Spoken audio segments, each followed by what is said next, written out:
Σήμερα θα δούμε κάποιες ασκήσεις που βρήκα στο ίντερνετ. Υπάρχει ο κύριος που έχει βάλει πάρα πολλά challenges. Έχει γύρω στα 529 challenges σε Excel και θα δούμε όσο προλάβουμε τα μερικά πρώτα για να δούμε πώς μπορούμε να κάνουμε κάποιες ασκήσεις και να δούμε πώς σκεφτόμαστε όταν έχουμε να λύσουμε κάποια τέτοια άσκηση. Οπότε, πάμε στο πρώτο challenge.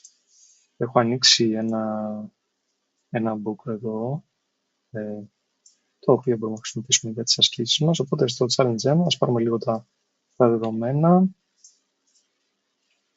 Τα δεδομένα είναι αυτά και λέει η άσκηση ότι θέλουμε να βρούμε, να μετρήσουμε τα κελιά που έχουν δύο λέξεις μόνο.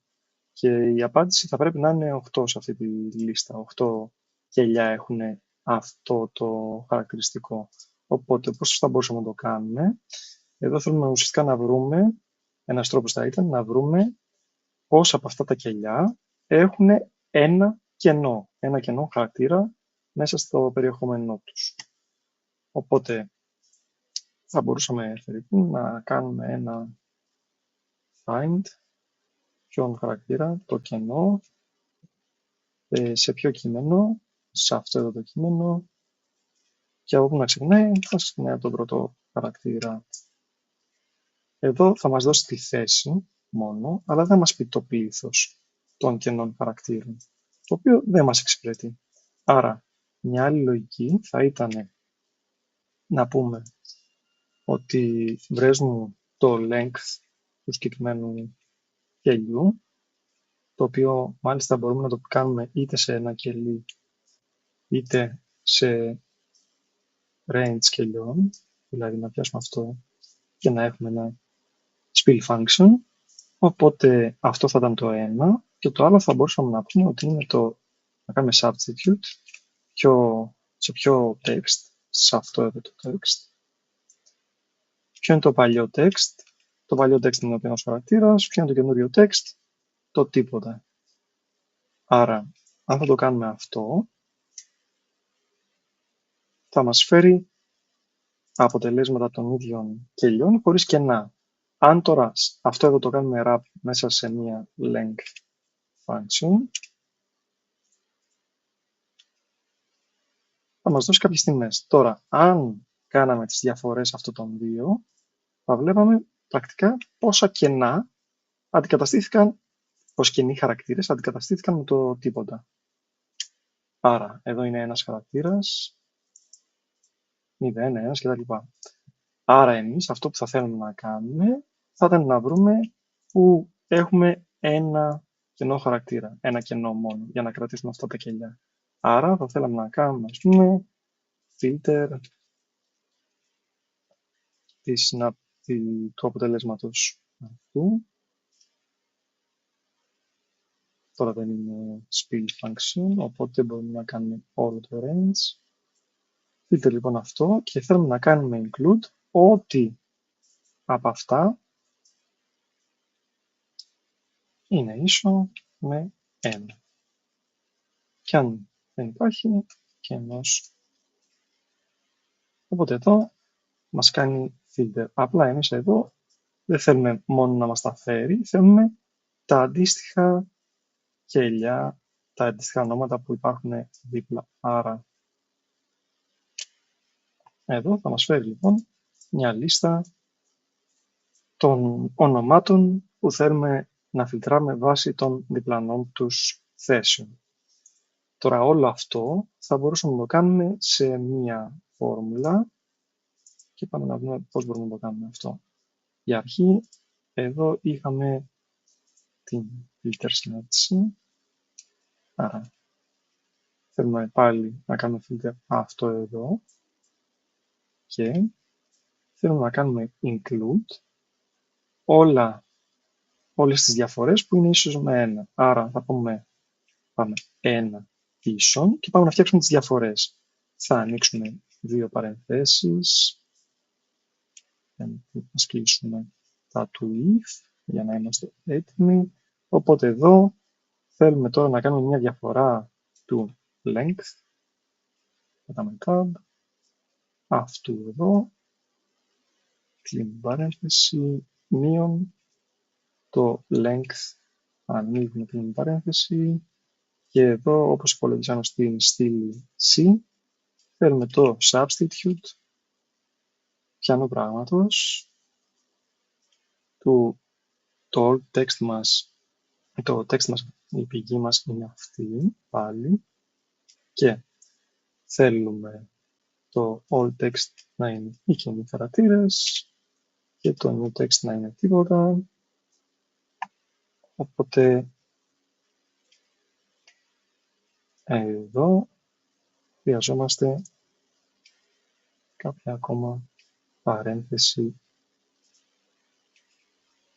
εδώ και με μία συνάρτηση έχουμε φέρει το ίδιο αποτέλεσμα. Τώρα αν θέλαμε να δούμε και άλλες λύσεις, μπορούμε να πάμε στο post, να δούμε τα σχόλια και υπάρχουν διάφορα σχόλια πραγματικά τα οποία δείχνουν πολλές διαφορετικές λύσεις πώς σκέφτεται ο κόσμος, οπότε μπορούμε να παίξουμε και με άλλες συναρτήσεις.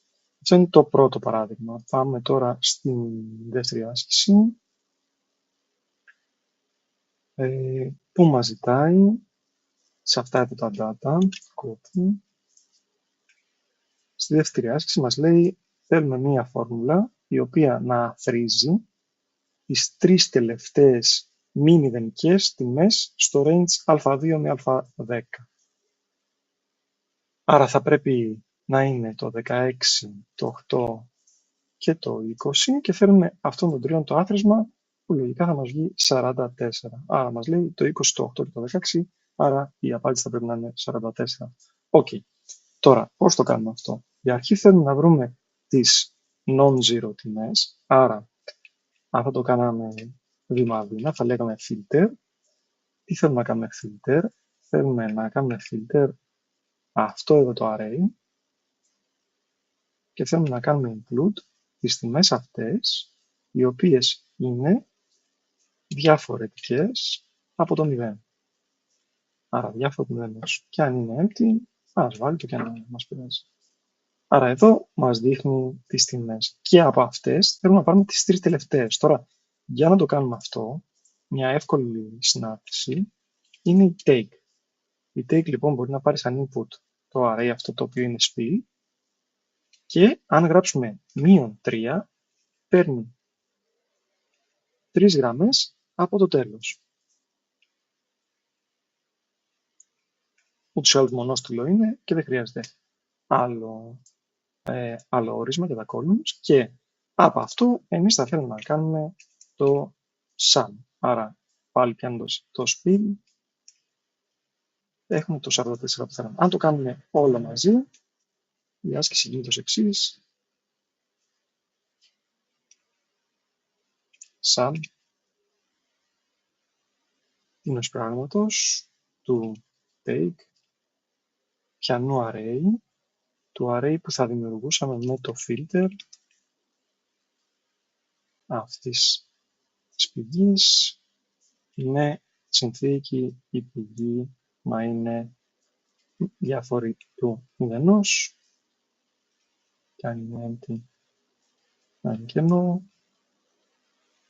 Οπότε αυτό μας δίνει το filter. Ας το take θέλουμε -3, κλείνουμε και έχουμε το ίδιο αποτέλεσμα σε μία φόρμουλα. Αντίστοιχα μπορούμε να πάμε εδώ και να δούμε πώς το έχουμε λύσει σε άλλες εκδόσεις του Excel, γιατί αυτές οι συναρτήσεις υπάρχουν στις τελευταίες εκδόσεις του Excel, οπότε κάποιοι συνεργάτες μπορεί να μην έχουν την take συνάρτηση ή τη filter συνάρτηση, επειδή έχουν μια πιο παλιά έκδοση του Excel και μας δείχνει, εδώ με τις αγγείλες ας πούμε, μας δείχνει πώς θα το κάναμε παλιά με τις large functions, όταν έχουμε τις αγγείλες έχουμε πατήσει Ctrl Enter για να τρέξουν οι συναρτήσεις, οπότε έχουμε κάποιο άλλου τύπου ασκήσεις. Τώρα, αν πάμε στο επόμενο,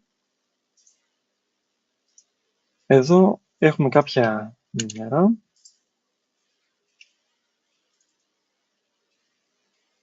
Ας τα βάλουμε όπως είναι.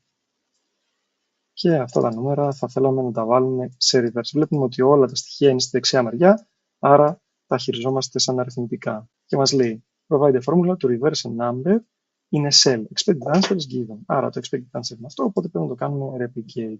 Τώρα, για οποιοδήποτε text, αν θέλαμε να σπάσουμε ένα text, υπάρχει ένα trick το οποίο μπορούμε να χρησιμοποιήσουμε για να τα βάλουμε ανάποδα. Μπορούμε να χρησιμοποιήσουμε την scan function, η οποία διατρέχει μια τιμή και μπορούμε να πούμε ότι θέλουμε να φτιάξει ένα χαρακτήρα.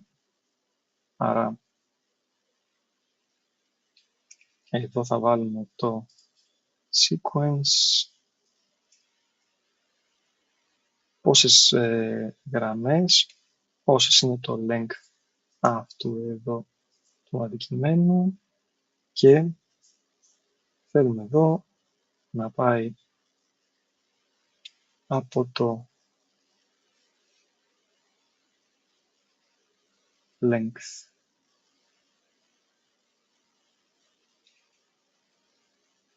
από το 1 μέχρι το 1, με βήμα 1, συγγνώμη.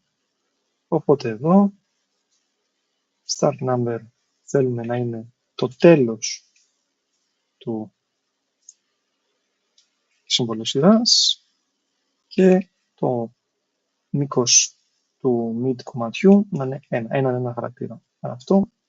Και θέλουμε το function που θα δώσουμε, εδώ περιμένει μια λάμδα συνάρτηση, η οποία θα πάρει σαν όρισμα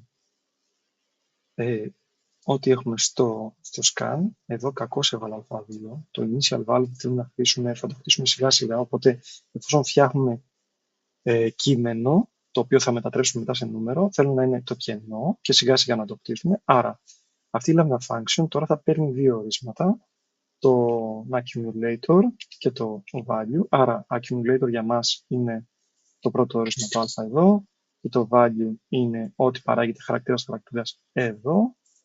Άρα παίρνει αυτά τα δύο σαν ορίσματα και σαν output θα μας φέρει το value, ampersand, δίπλα-δίπλα δηλαδή, με την τιμή την προηγούμενη, ό,τι έχει κρατήσει από το προηγούμενο step.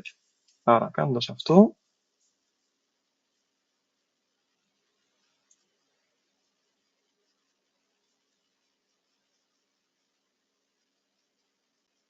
θα χρειαστεί να κάνουμε μια μικρή διόρθωση. Mid αυτού του κειμένου, start number αυτό.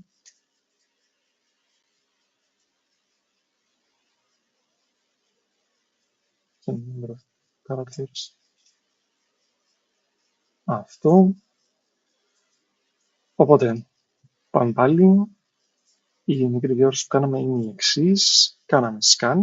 Θα ξεκινήσει το scan με το accumulator να είναι κενό και θα πάρουμε και θα φτιάξουμε mid του χαρακτήρα 1, 2, 3, 4, 5, 6, 7, 9. Άρα μας πάει 1-1 τη λέξη που υπάρχει εδώ και για κάθε ένα από αυτά θα μας τα βάζει σε ανάποδη σειρά. Θα βάζει το στοιχείο που έχουμε επιλέξει με τα προηγούμενα. Τώρα, από αυτό δεν θέλουμε όλη τη λίστα, αλλά θέλουμε μόνο το τελευταίο στοιχείο. Άρα, πάλι με την take συνάρτηση, μπορούμε να βάλουμε take και θέλουμε μόνο το τελευταίο στοιχείο, άρα -1, λίγη παρένθεση.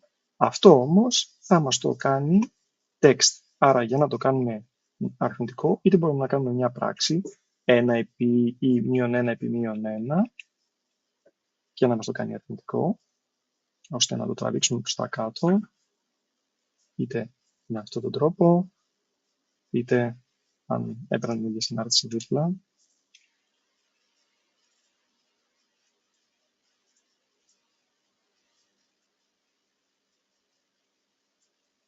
Με αυτό το στοιχείο στο mid.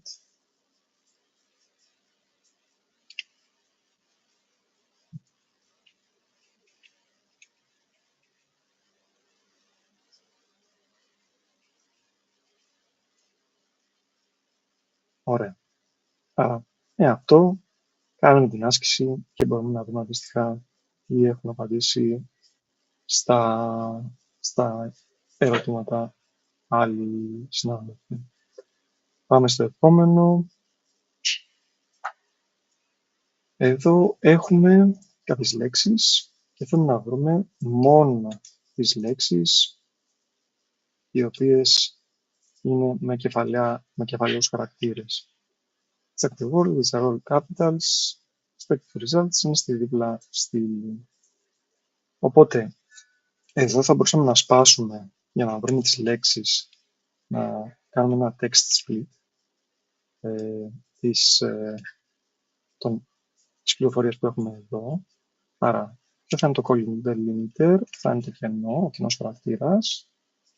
Αν το κάνουμε αυτό, θα μας φέρει για κάθε κελί τα στοιχεία και θα μας πει πόσες λέξεις είναι. Τώρα, αν εμείς σε αυτά τα αποτελέσματα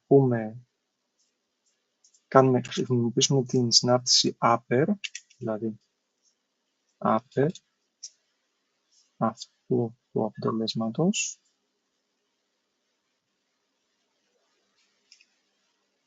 θα μας τα κάνει όλα κεφαλαία. Άρα εδώ θα μπορούσαμε να πούμε αν αυτό είναι ίσο με αυτό, αν εκείνο είναι ίσο με εκείνο. Συνάρτηση για να το κάνουμε αυτό είναι η exact.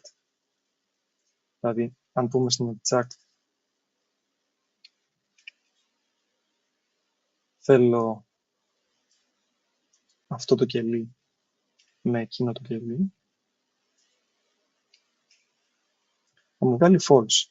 Ενώ αν το πήγαινα ένα κελί κάτω, θα μου το βγάζει σωστό. Άρα εδώ θέλουμε όπου είναι true να κρατήσουμε την πληροφορία. Τώρα εδώ, αν βλέπαμε τα σχόλια, θα μπορούσαμε να βρούμε κάποια συνάρτηση με text split ή text join. Ωραία. Εδώ έχουμε κάνει substitute.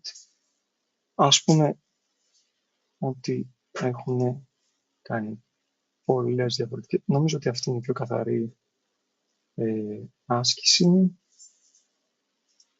όπου αν θα το βάλουμε στη συνάρτηση μας, θα μας φέρει το αποτέλεσμα που θέλουμε.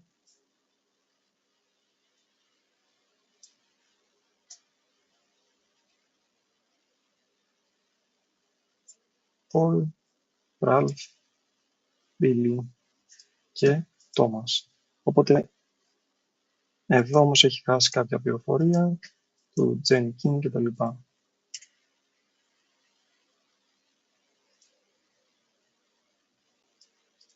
Νομίζω κάτι τέτοιο θα ήταν το πλησιέστερο. Θα τραβήξουμε προς τα κάτω.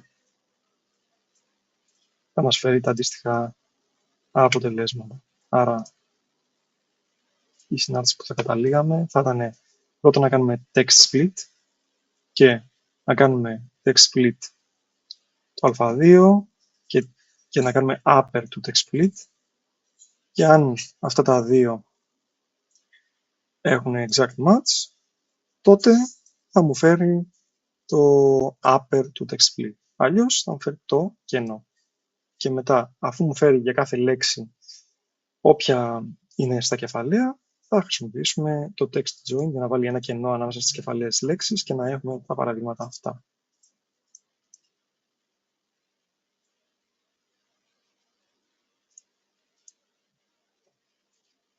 Και εδώ έχουμε άλλη μια άσκηση, στην οποία μας δίνονται αυτά τα δεδομένα και μας λένε please provide the formula to know the name of the persons who have the highest points on the basis of round 1, round 2, round 3. Άρα, αν αθροίσουμε την κάθε γραμμή τακτικά, αν θα το κάναμε τώρα εμείς με πράξεις και πατήσαμε Alt ίσον, θα παίρναμε τα sum. Αν θέλουμε να το κάνουμε στα γρήγορα κιόλας, θα κάναμε είτε αυτό, όχι αυτό. Εδώ. Alt ίσον και θα μας έφτιαχνε τα σύνολα της κάθε γραμμής. Και εδώ θα βλέπαμε ότι υπάρχουν δύο δωδεκάρια που είναι οι μέγιστες τιμές, άρα θα πρέπει να φέρουμε σαν αποτέλεσμα το John και το Sign. Και εδώ μας ζητάει να τα φέρουμε comma separated. Άρα εμείς εδώ θα πρέπει να ορίσουμε names, να ορίσουμε data και στα data να πάμε αναγραμμή. Άρα Αν πηγαίναμε τώρα με τη let function, ανοίγουμε παρένθεση,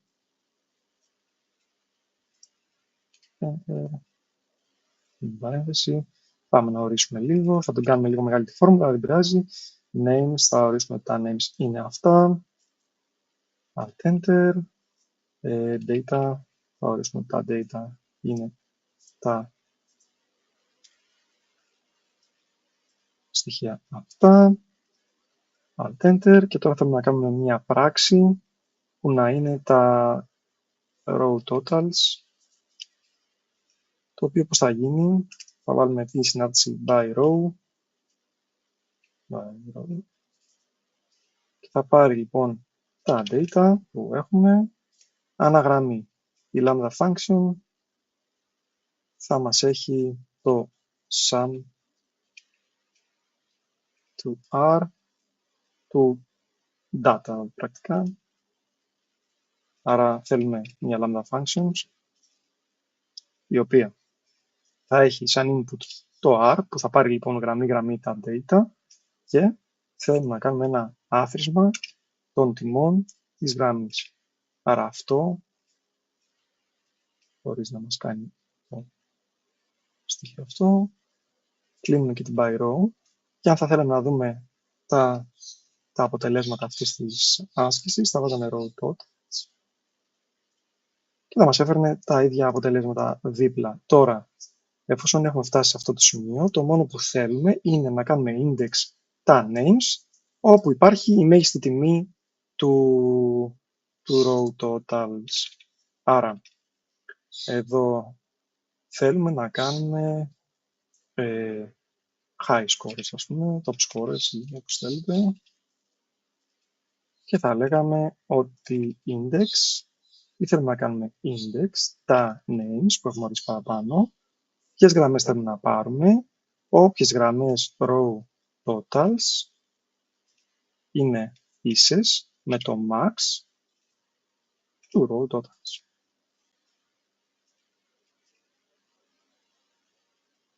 Μονόστιλο είναι το names, οπότε δεν χρειάζεται να ορίσουμε κάτι άλλο.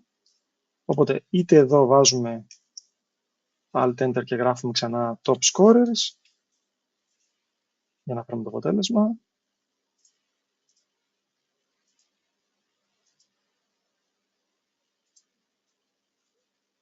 Εδώ το index θα μας φέρει, ναι, σωστά, είναι λάθος άσκηση αυτή, δεν θέλουμε το πρώτο αποτέλεσμα, θέλουμε filter, τα names, όπου, σωστά, για να μας φέρει τα δύο αποτελέσματα. Άρα εδώ φέρνουμε δύο αποτελέσματα και θέλουμε τους top scorers να τους φέρουμε σε μία γραμμή, comma separate. Άρα εδώ θα κάνουμε text join.